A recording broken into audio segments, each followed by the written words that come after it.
In this video, we will be starting part 2 of the exercise, starting with task 9.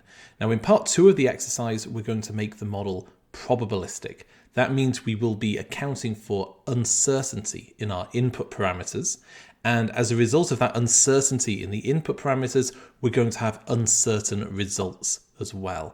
And in this very first task of part 2, our job is to modify the input sheet so that our parameters have distributions, so we can account for the uncertainty in those parameters. So I have my screen set up just like I did in part 1. I have the instructions on the left of the screen, and then I have whichever sheet I'm working with on the right of the screen. And you can set things up however you wish, however makes sense. So task 9, step 9.1. The first thing we need to do is update the settings to enable probabilistic calculation. And if you just have a quick look at the input sheet, you can see that it's set up how it was. Currently, it's set up how it was in part 1. We just have this one row of values in row 24. There is a single fixed value for each of the parameters in our model. That's our deterministic set of input parameters. What we're going to do in this task is update this. Okay, so let's go to the settings sheet, and I'm going to do that on the left actually, just so we can see in real time what happens on the right with our input sheet. We're going to change the calculation setting to probabilistic.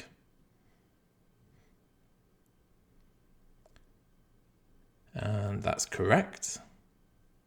So step 9.1 is complete, and you could see there on the right of the screen that some new rows appear at the bottom of the input sheet. And on these rows, we're going to input the distributions for each of these parameters. So I'm going to go back to the instructions on the left, and you can see that in step 9.2, we're going to add a beta or beta, depending on your pronunciation, distribution for a transition probability. I prefer the word beta.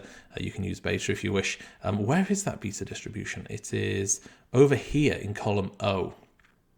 So the first distribution we're going to apply is for the severe to dead state. We're going to assign a beta distribution to that.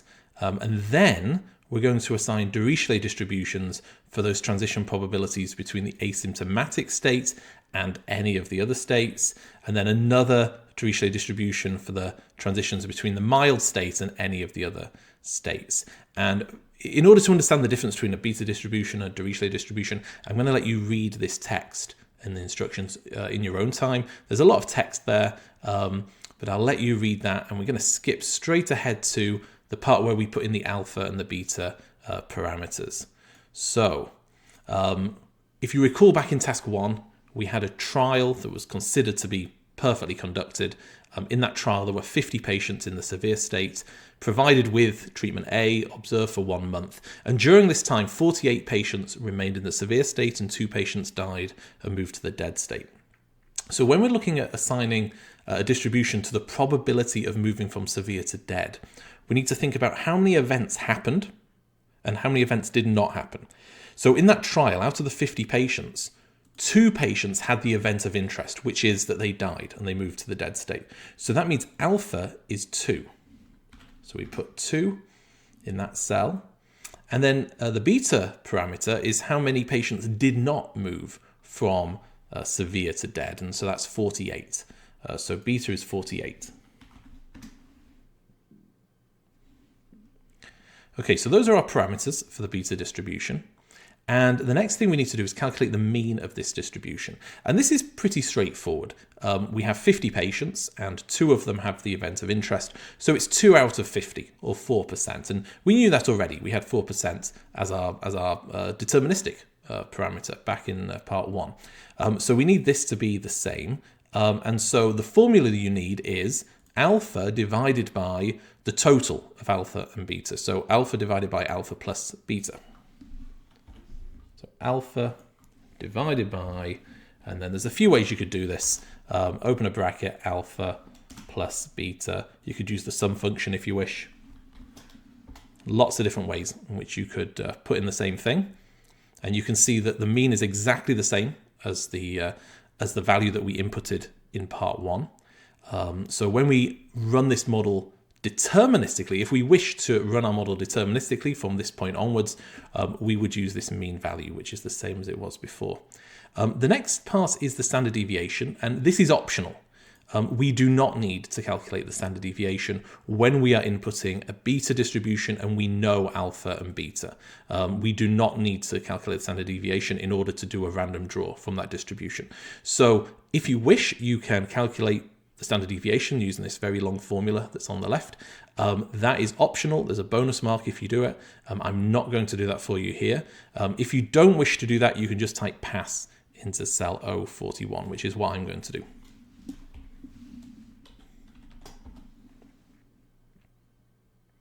I believe you have to use capitals for the automatic marking system to detect it. And although it's green and it's been marked as correct, of course, there's no bonus mark for just putting in passed. But by marking it as correct, it will allow us to continue with the exercise. Okay, the next thing we need to do is do a random draw. And to do a random draw, we need to get a random number between 0 and 1. And to do that, we use the rand function. So click on 044 and enter equals rand. And we have to open the brackets and close the brackets. Every function in Microsoft Excel and Google Sheets requires that we use brackets. For the rand function, there aren't actually any arguments that we pass to the function. So we open the brackets and then immediately close them.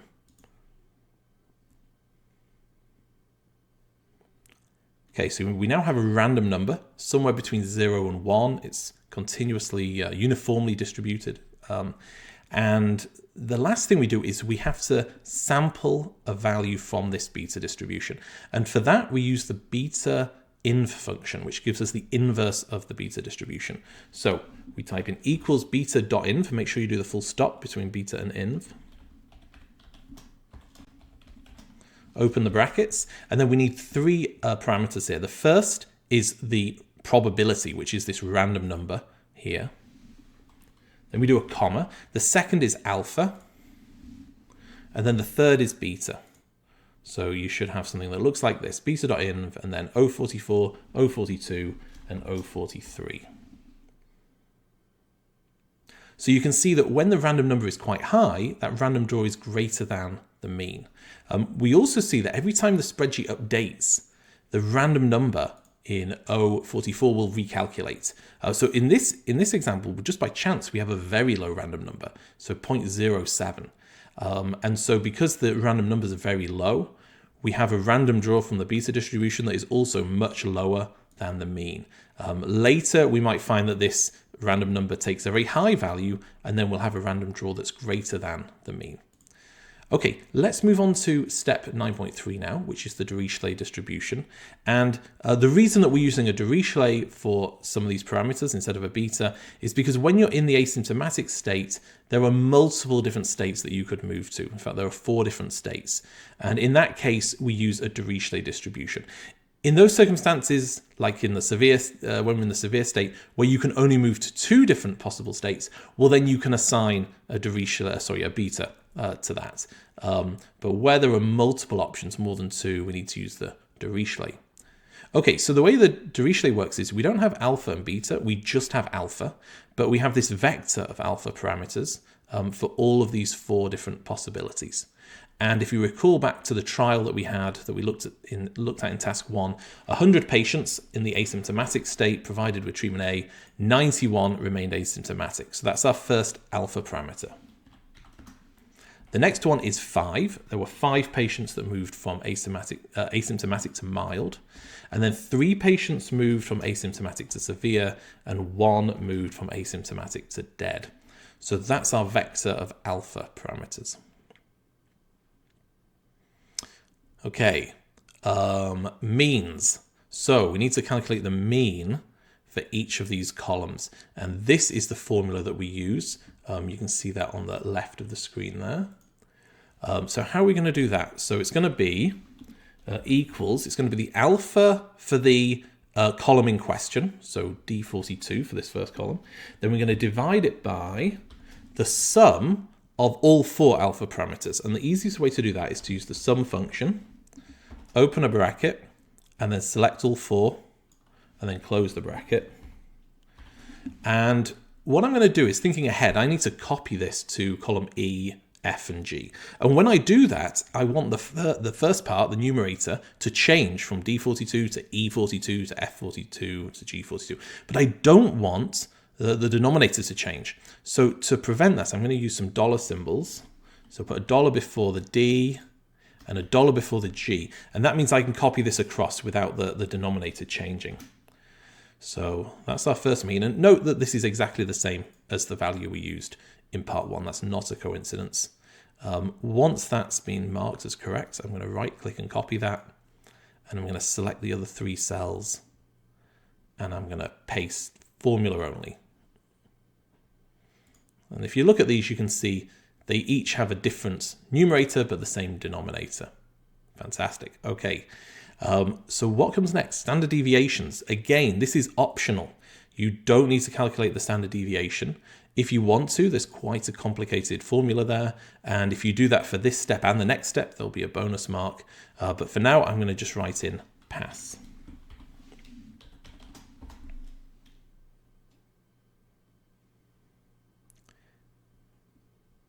Okay, I'm going to just take that word pass, I'm going to copy it, and I'm going to paste it into the other 3.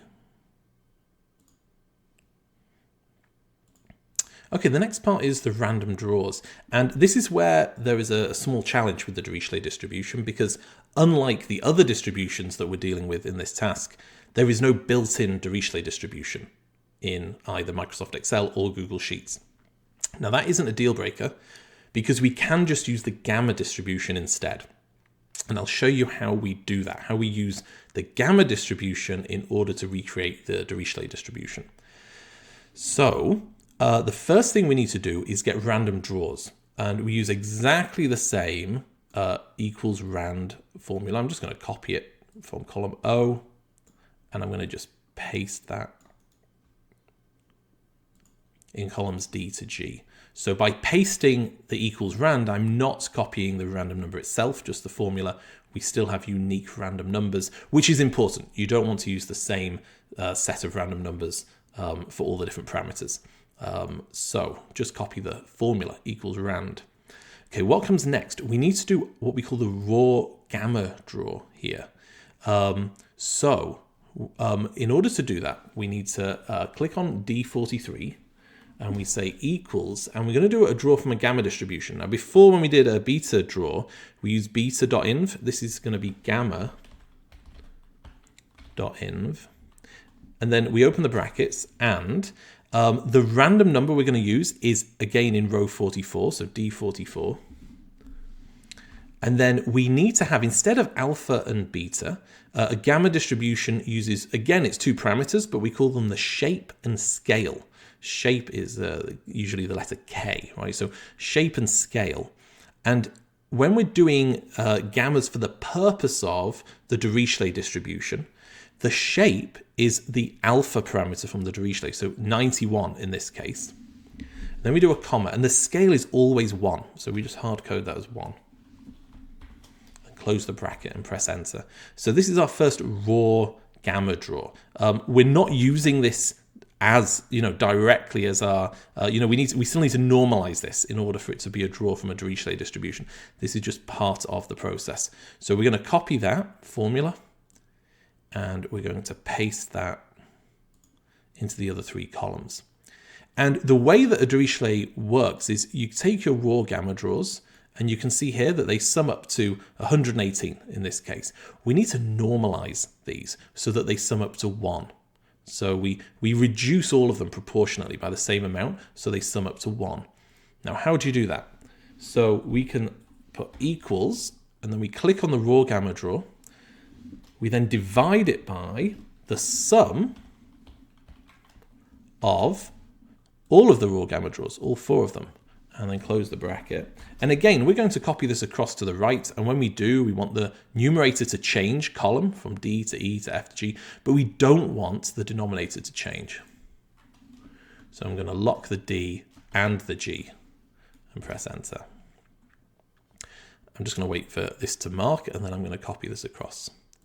So copy, select these 3, and paste formula only.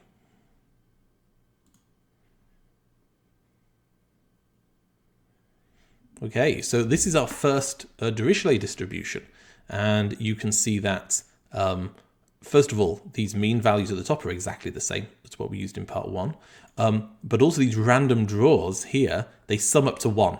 You can see that. So really, really nice distribution to use for the probability, the transition probabilities in the model when you have patients moving from one state to 3 or more other possibilities. You can't use a beta distribution, you need to use the Dirichlet in that case. Okay, step 9.4, we're adding another Dirichlet, and that's for transitions from the mild state. So very, very similar to before. We need to start by putting in the alpha parameters, that's in row 42. So from the trial that we had on mild patients, 6 improved and moved to asymptomatic, 68 stayed as mild, 4 moved to severe, and 2 moved to dead. So those are our 4 alpha parameters. The next step was the mean.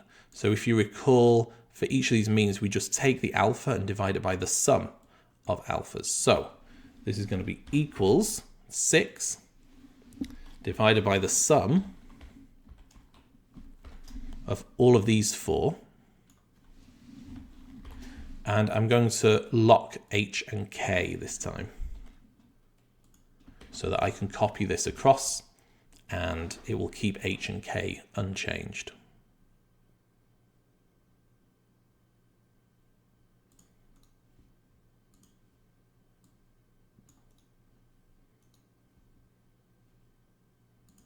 There we go. The next part is the standard deviation, and again, I'm not going to put that in. I'm going to pass on that. If you wish to get a bonus mark, you can put the formula in.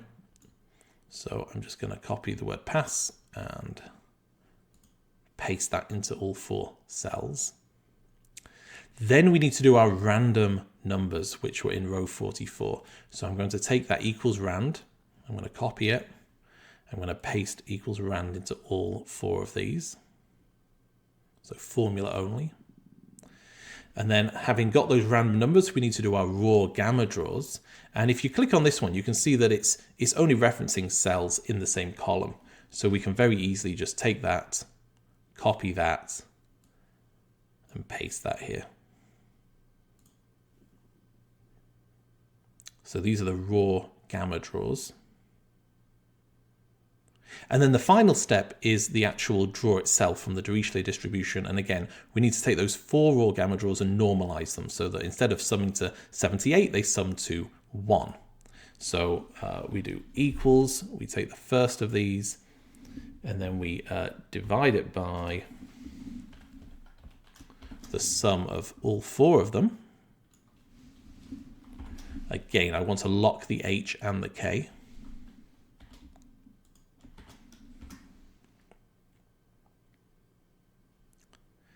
Just wait for that to be marked, and then I will copy that and I will paste it here.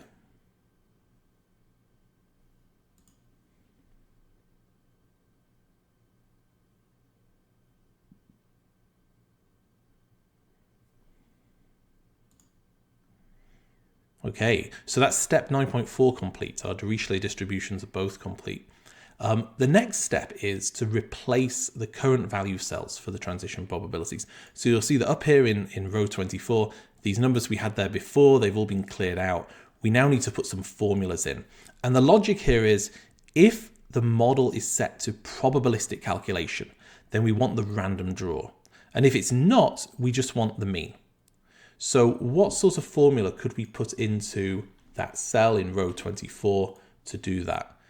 So what we could say is if, and then the calculation is under S underscore, that's not an underscore, calculation equals, and I'm going to put in double quotes, probabilistic. So if the calculation setting is probabilistic, then do a comma. What do we want? With probabilistic, we want this one down here, the random draw. And if it's not probabilistic, we want this one here, the mean.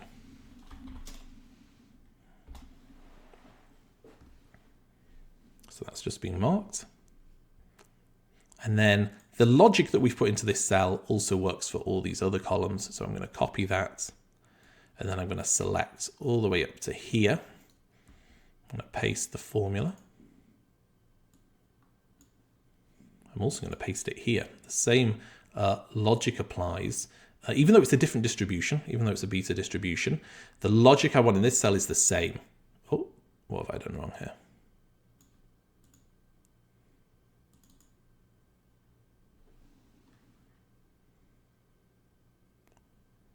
It is not happy with that, is it? What's going on here?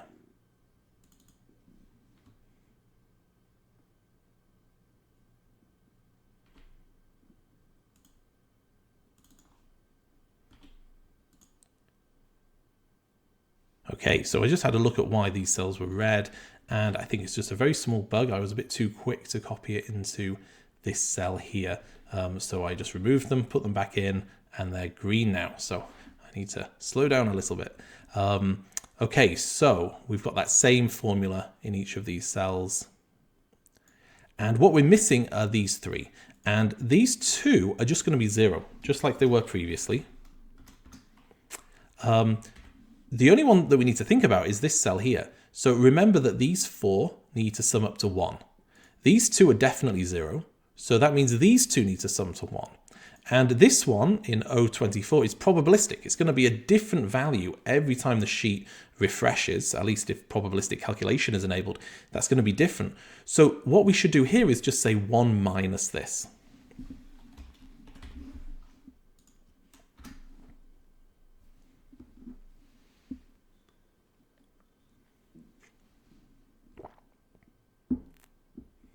Okay, so that's step 9.5 complete. 9.6 has been unlocked. And in 9.6, we're going to add a log normal distribution. So if we move to the right on the input sheet, you can see that the relative risks have become visible again. And this time we have log normal distributions to enter. And so I'm going to let you read about the log normal distribution and why that's appropriate for a relative risk parameter. With a log normal distribution, we need to enter a couple of things. So the log mean and the log standard deviation. Okay, so we're going to assume that for the asymptomatic state, the log mean that we enter just here is negative 0.5. And the log standard deviation is 0.2. And for the mild state, the log mean is going to be negative 0.4. And the standard deviation, the log standard deviation is going to be 0.3. Okay, so those are the basic parameters for our log normal distribution. Next, we need to calculate the mean in row 40.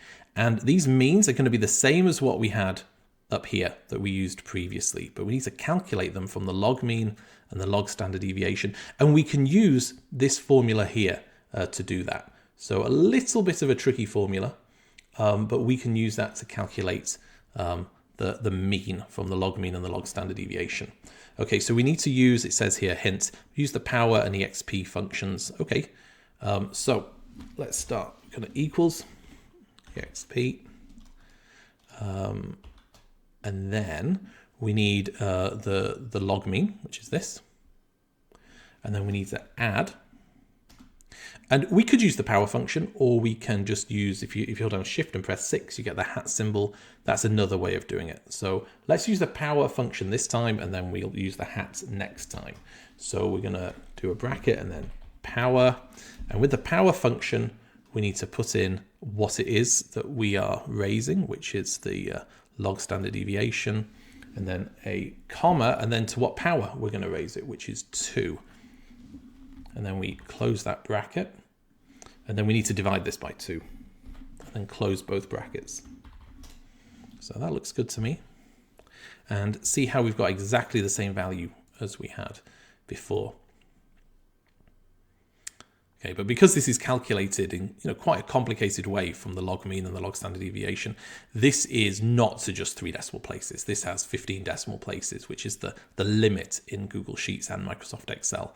And so that's why this value is also to 15 decimal places. That is exactly the same as this. Let's do the, well, first of all, standard deviation. you can pass. We don't need to do the standard deviation, just like the previous couple of distributions. So what I'm going to do is type in pass.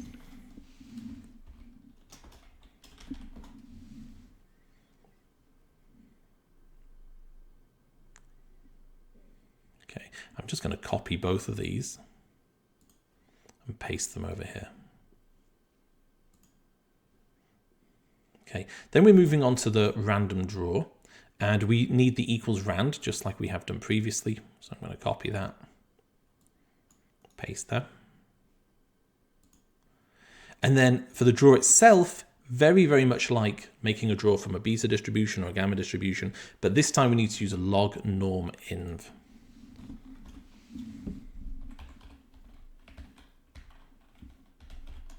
So equals log norm.inv, and then we need to have the random number as our probability, and then we need to use the values that are in cells S42, so that log mean and the log standard deviation. Don't use the mean that we just calculated, use the log mean that we entered originally and the log standard deviation. Okay, so you can see here where the random number is close to 0.5, this random draw is pretty close to the mean. Okay, but if this random number changes and it's much higher or much lower, then this will depart from the mean. So let's copy that and paste it there.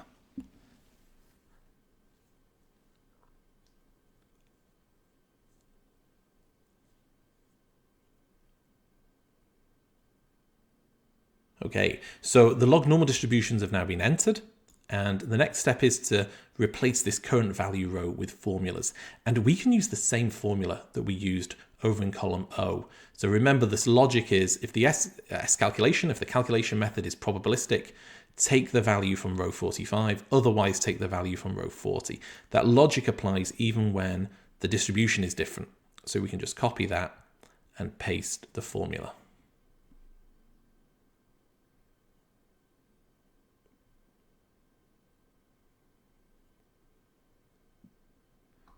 Okay, now the sheet's opened up further and you'll see that the transition probabilities for treatment B don't have distributions to enter. The reason being that we calculate these transition probabilities for B based on the probabilities for A and the relative risks for B. And those all have distributions applied, right? At least where relevant, we don't apply them where, you know, there's not a possibility of a transition. There's no need to have the distribution down here for severe to severe because we calculate that based on severe to dead. So we don't need to have more distributions. These are probabilistic values. They will update every time the probabilities for treatment A update and the relative risks for B update. Okay, and then for the treatment costs, these are not probabilistic. These are fixed. They're deterministic. You know, the list price of A is $2,000. There isn't any uncertainty in that, and the same with treatment B. But there is uncertainty in the other healthcare costs. So we're going to assign gamma distributions to these. And these gamma distributions are slightly different than what we used previously for the Dirichlet distributions. What we're going to do instead here is we're going to put in the mean to begin with. And the means of these standard deviations are just the values we had previously. So either re-enter them or just copy them. Go to paste special values. And then the only new information that we need are the standard deviations. So we can see we've got these hypothetical standard deviations, 200, 500, 900. So let's put them in here. 500 and then 900.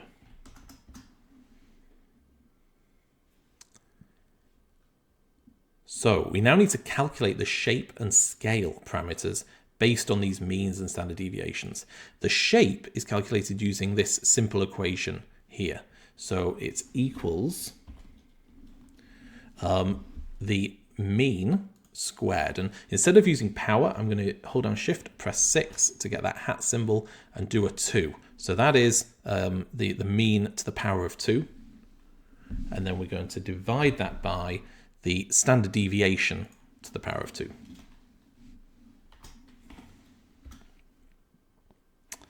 And then the scale parameter is based on the standard deviation squared divided by the mean. Oops.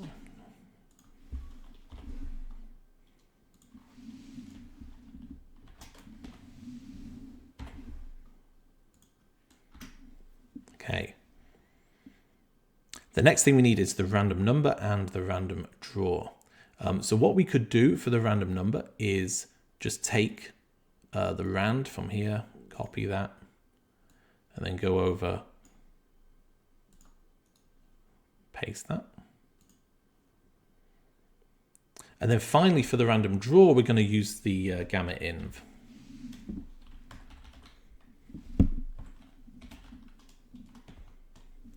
And the first parameter is the random number, and then the shape and the scale.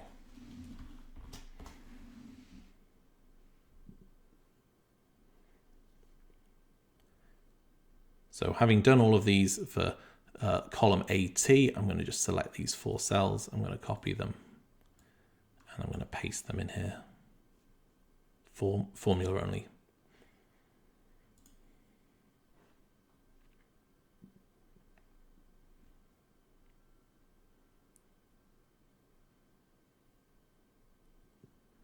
Okay, we then need to replace the current value cells.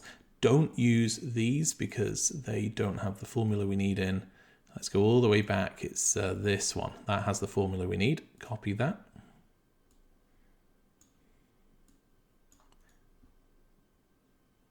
And we paste it into all 3.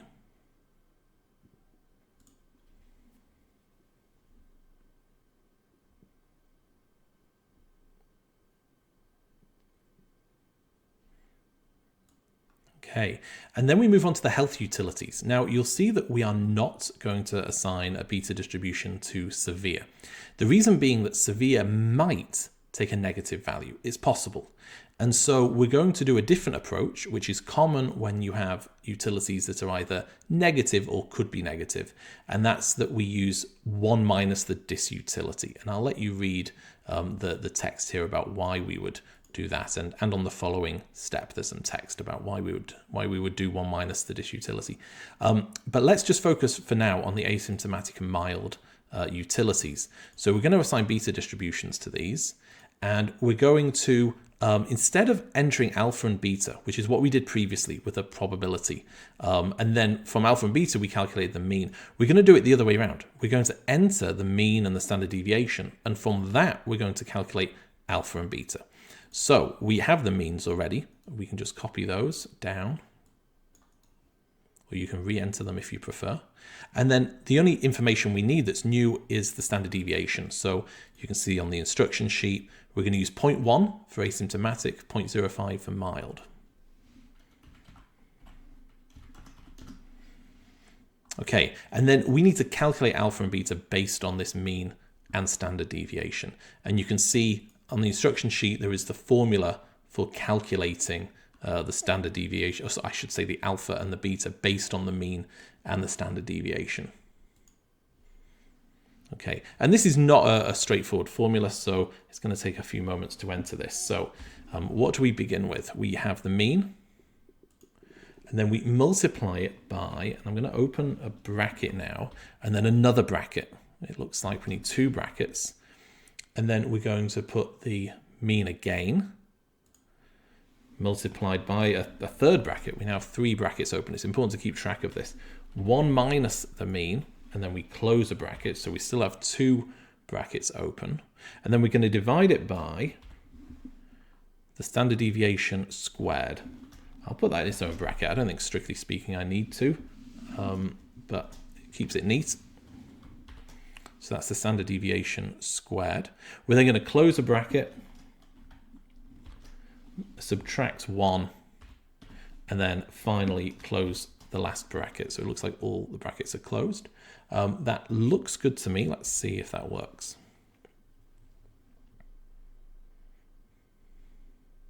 Yeah, that's correct.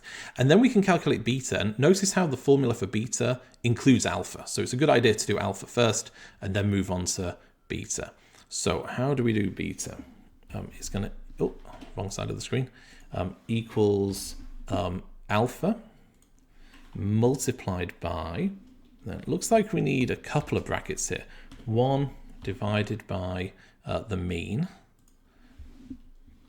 close the bracket, minus 1, and then close the final bracket.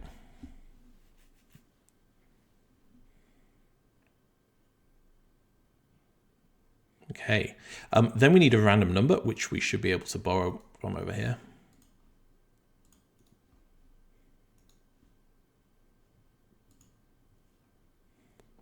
And then finally a random draw, and it's going to be the same beta inv that we've used previously. So we need the random number itself, we need alpha, and we need beta.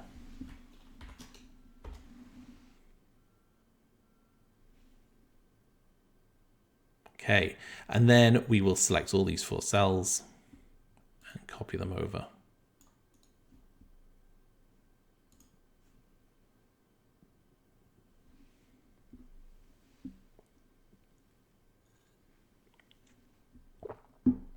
Okay, so that's step 9.10 completed. We now move on to 9.11. And rather than doing the current value row next, which is what we've done for all the other distributions, we need to calculate the disutility first, and it will become clear why in just a moment. So we're going to assign a gamma distribution to the health disutility. Again, we're going to put in the mean and the standard deviation, and then we will calculate the scale, the shape and the scale parameters. So what's the mean of the disutility? Well, we know the utility for the severe state is 0.4. So we know that the mean of the disutility must be 0.6. And then the standard deviation, we've been told, is 0.2.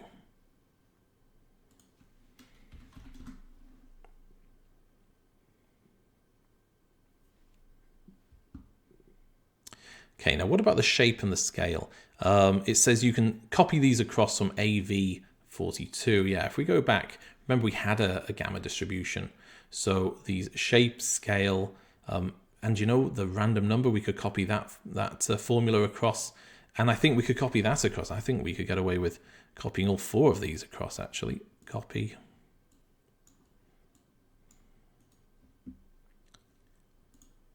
There we go.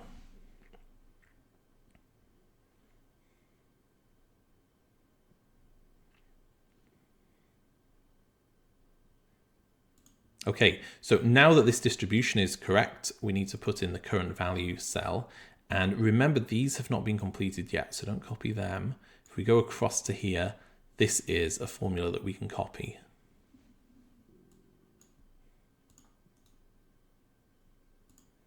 There we go.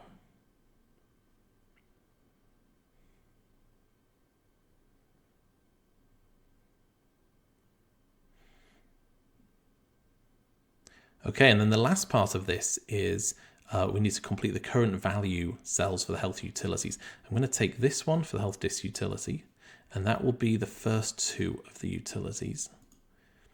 And then what do we do for this? What do we do for the utility of severe? Well, we know what the current value is of the disutility, right? Which might be probabilistic if the model is set to probabilistic calculation. So if that is the disutility, the utility is 1 minus that.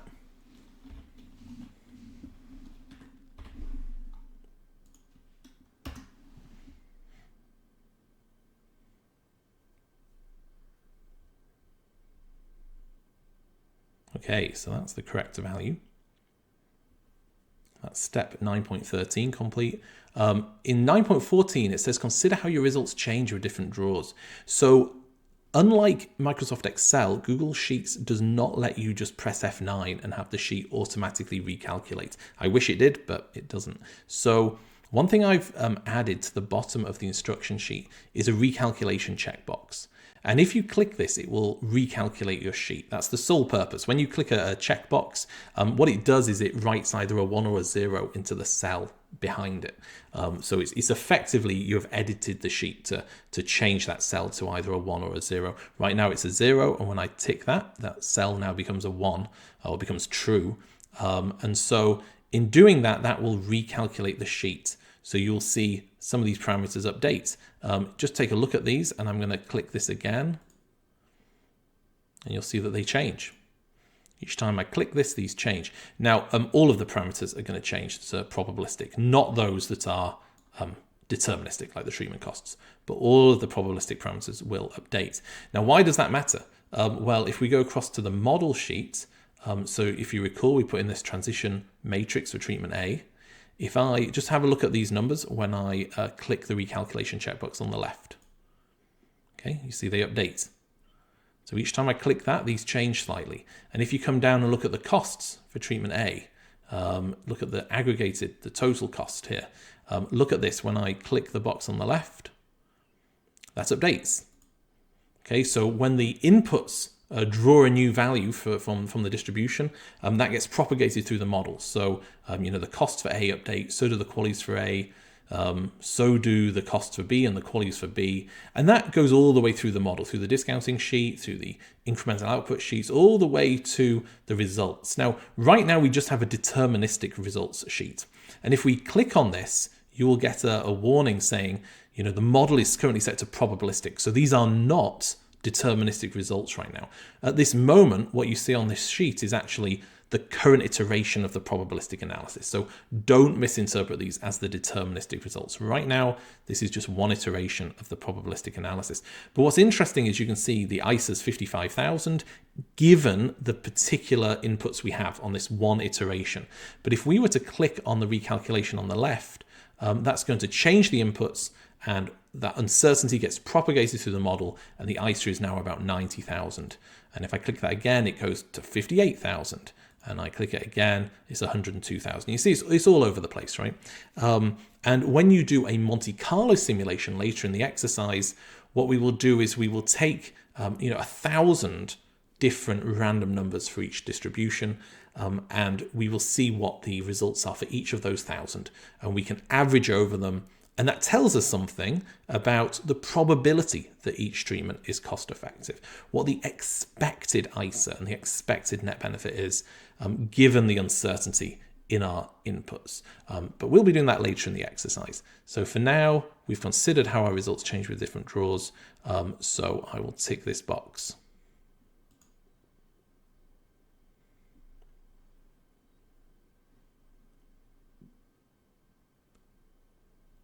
And that brings us to the end of task 9. In the next task, we're going to pre-draw values for each input parameter, and I'll see you in the next video for that.